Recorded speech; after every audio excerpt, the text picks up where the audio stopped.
The tip this week is about 3 needle bind offs, and of everything that I will ever do a video of, this is the easiest. It's something that most knitters are familiar with because a lot of patterns will call for a 3 needle bind off because it is knitting, not finishing.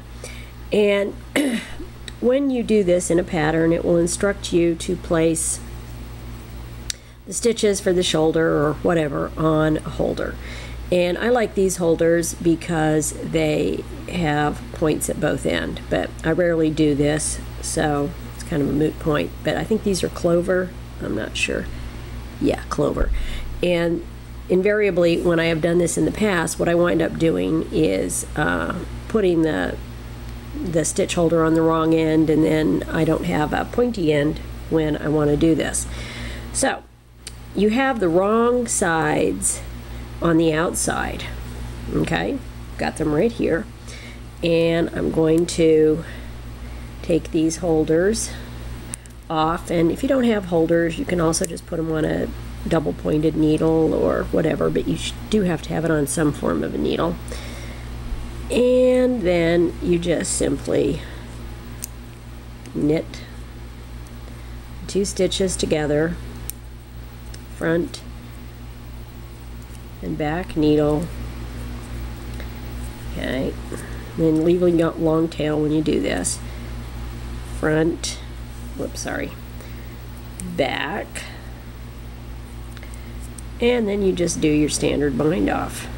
Pull this one over. Now these stitches are going to be a little large because I've got my loose end there. Knit, knit, pull it off both needles, and then just pull the stitch over like you're doing a regular bind off.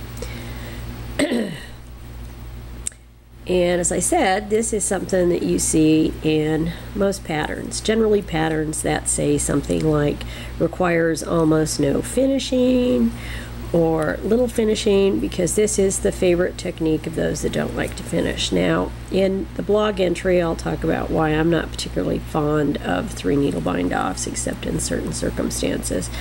And you can see that I've got my bind off stitches there, and just looks like I've picked up stitches. Now I'm going to put this aside and show you one that is complete. And notice that I've done this in gray with yellow, and you can see the seaming thread a bit. Okay, no big deal, that's not terribly unattractive. And on the wrong side, I've got my pearl bumps there, and then the bind off.